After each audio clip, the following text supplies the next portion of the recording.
Awesome. All right. So my name is Shweta. I'm a product manager by profession, and personally, I have my family here, my husband, and I have two daughters, 8-year-old and 2-year-old. I'm going to be touching upon a topic which is important. It becomes important gradually, right? And I've been living here in Colorado for 10 years, and I love, beautiful Colorado, everything about here. Balancing work. I've been talking about this too. I met few of you outside actually. I see that some of you are, kind of at a stage where you're aspiring, trying to, building your career. You're all about, all right, what do I want to do next? Some of you are still trying to figure it out. Some of you are at a stage where I'm like, all right, I know where my career is headed, what I want to be doing. So it's time, where I balance it out with other things. And that is where this comes into play. That's what I'm going to talk about today, all right?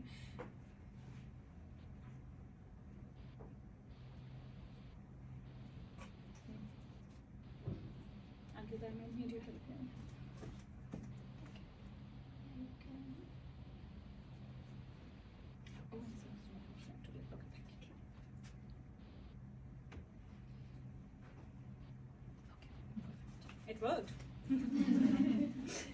All right, so before we get started, I want to understand from some of you, what does work-life balance mean to you? Anybody? Balancing your personal and professional life, your hobbies, your interests, whatever you want to do in your life, right? What do you want to do? Yes, exactly. That's a great answer. Stopping to eat lunch. Oh my goodness. I wish we could do that. No. But yes. Awesome. All right. And the reason I asked this question is, for the longest time, work-life balance, at least for me, the impression was that, it's everything within work. And when it comes to life, I was trying to achieve everything out in the world, right? Trying to grab like all of my social life, all of my, personal life, taking care of my kids, taking care of the house, family, taking care of myself, my own well-being. And I figured that I'm failing. And the reason I was failing is because I was not focusing on what really matters to me. I was trying to grab it all, and that is where you fail. And that's the reason I highlighted it there. It's the amount of time you spend doing your job versus the amount of time doing what really matters to you, and not just everything, right? We don't want to be doing, jack of all trades, master of none, and I can be someone instead. So just like we do in our profession, we need to understand what really matters for me, right? What makes the impact, and focus on those. And the reason, like I said, I was failing until I figured out what really matters to me. All right, here is another representation that I want to showcase, because I think this term that got coined, work-life balance, has some sort of a stigma to it, wherein on the left you will see there is this, my office bag or my suitcase, whatever, shows that there is no human component to it, versus the other side of it, which is all human. That is where all the life belongs, right? Which is, I feel, is so old school. It does not encompass for all us like women of this era, right? Who are very career driven, who are not here, just for a job or just for a living. Yes, we all need to earn money for a living, but that's not just about it, right? We are very career driven. So life exists on both sides of it. We have a life at work and we have a life outside of work. So that's what I'm trying to emphasize here. It could be, well-being for one of you, fitness, all about, you want to healthy living, you want to pursue all your interests. It could be taking care of your family for somebody else, taking care of your kids, caring for your family. But in most cases, it's a combination of multiple things of those, right? You are a working mom, you are a working, you have your own family, you have your own fitness goals, you have your travel goals and whatnot. So whatever matters to you, it's probably a composition of everything. And that's why, like somebody already mentioned, I would rather call it a professional life, personal life balance than work-life balance, to make it more holistic. And to make myself feel that I achieve something every day, right? Why is that so important? Here I want to talk about some of my experiences so I'm a fitness enthusiast. I love everything about fitness and healthy living, and I'm not an expert. I'm learning every single day. And I realized that for the longest time, when I was in school, when I was in college, when I was trying to, find a good job, looking for a good career, looking to be sustainable, I never cared about what my personal life looks like. I was all about, okay, what do I want to do in life? Very shallow focused, right? And then eventually I figured that now it's time, like I said, it's time that I balance both. I realized that I could have done that 10 years ago, or maybe 15 years ago. And that is why I want to talk about that. What did I learn out of this whole thing? That balancing everything gave me more happiness. We all, it's a term, another term coined these days, endorphins, right? What does doing everything, your passion projects, your hobbies, if you love biking, what does it give you? It releases all those good hormones that makes you happy, that makes you more productive at everything you are trying to do, right? You take better care of yourself, you take better care of your family, you take better care of everything that you want to be doing. Talking about mental well-being and also physical well-being. These days, I think mental well-being is much more important than physical, right? I see that a lot of people are still, like, we are starting to focus on physical well-being. Mental well-being is still, even if I want to, how do I go there, right? I'm trying to figure out the approach. The definitions and the meanings are very different for everybody, but I must tell you that it's time that we start, because it's not unusual.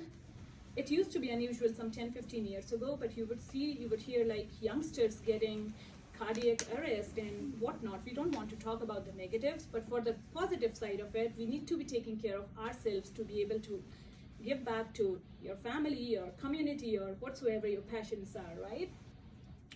Energy and confidence, of course. I figured as soon as I started taking care of myself, I was a more confident individual. I'm more confident being in any setting and talking to anybody, presenting myself. I am me. And now I know who I am, and I'm taking care of myself, not just a job, not just, those paychecks. That's not what I'm living for. Concentration, it definitely, I can talk about at least fitness. A good regimen can give you, your brain functions more effectively, and you have more concentration at your work. So a lot of benefits, like these are just to list a few, just to talk about, but you would see there are humongous benefits that cannot be listed here or cannot be discussed in these 10 minutes. All right, talking about the negative sides, I don't want to focus too much on the negative, but yes, like I said, health concerns is one big one.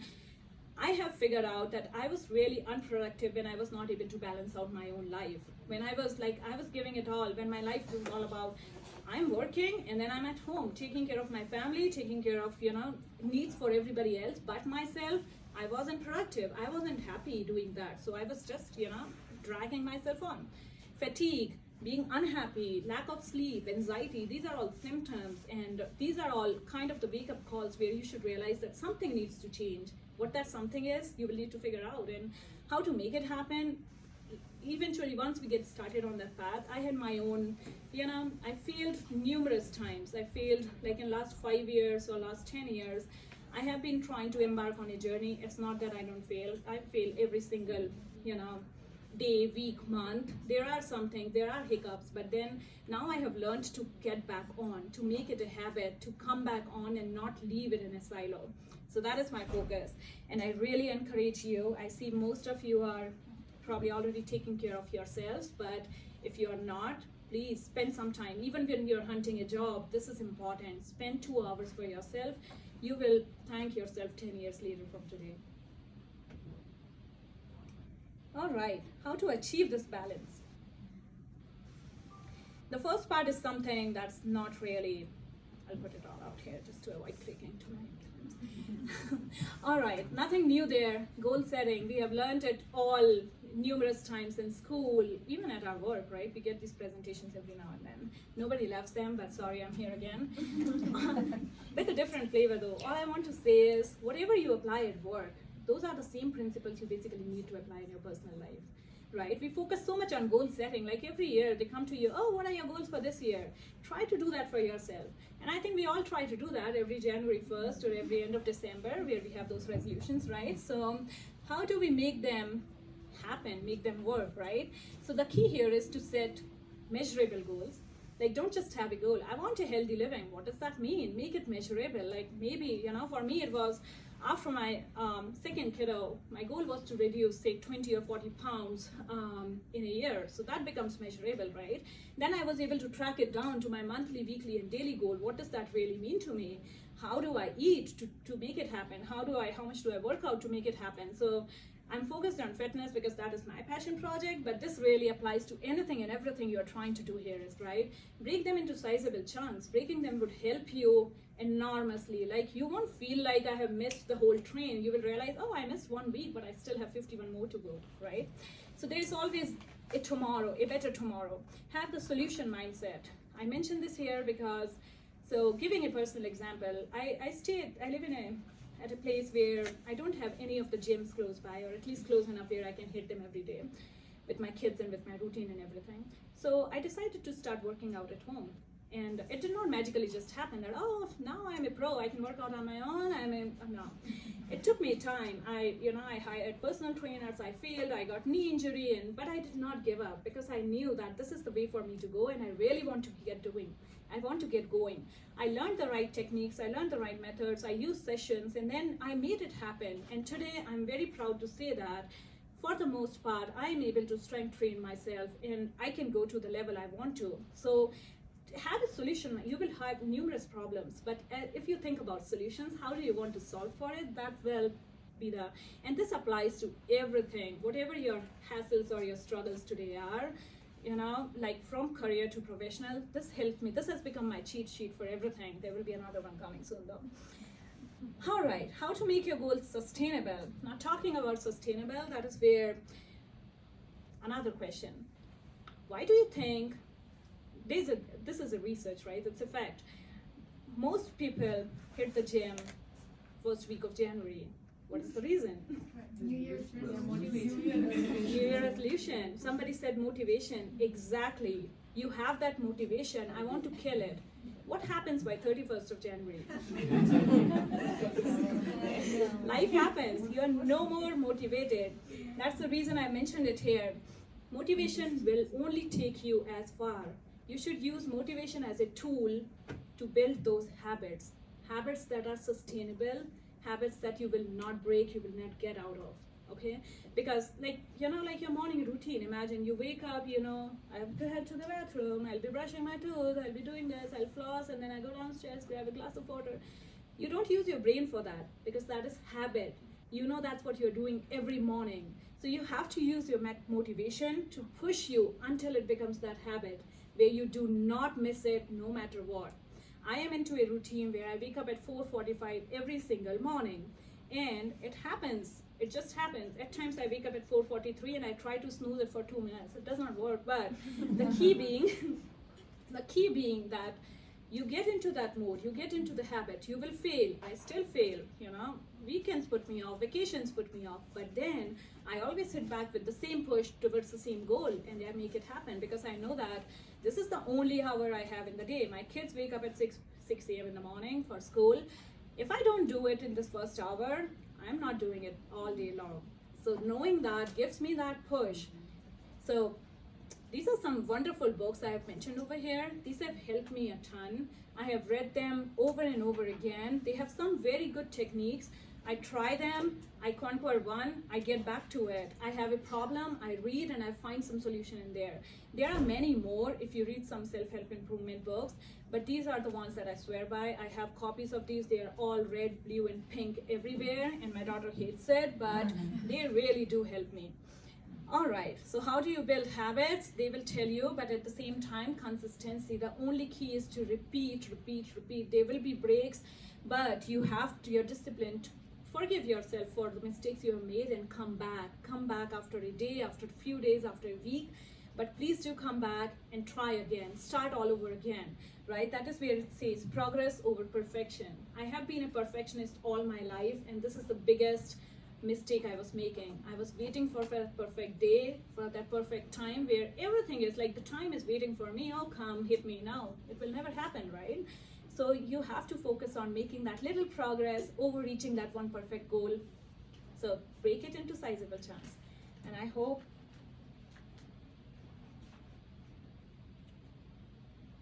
here's some cheat sheet that works for me.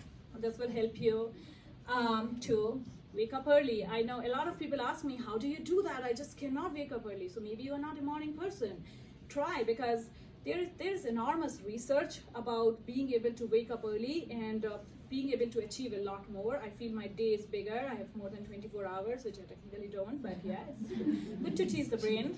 But yes, and if you absolutely cannot, use your evenings. Because I feel like even if I am awake until late in the evenings, I'm not doing anything productive. I'm right in front of Netflix, eating, like somebody said, whatever I skipped for lunch, I'll eat it for those late night after meals, right? Morning routine, have a consistent morning routine. It will really help, guys. Meal preparations, for those of you who love to cook and eat healthy, even if you're not cooking, plan your meals. I always have a weekly planner where I know exactly what am I eating for the next week, what is my family eating for the next week, and I just go from there. It's a plain simple Excel sheet on my computer. I print it out every week, put it on my fridge, and my husband hits his head because he knows there is no fun in there. You can make it as fun as you want, but yeah, I mean, I invite him to cook for himself, and then he chooses to eat whatever I'm cooking. So you find your ways. Solution mindset, we already talked about that. And then multitasking. I'm not a big fan of multitasking when it comes to work.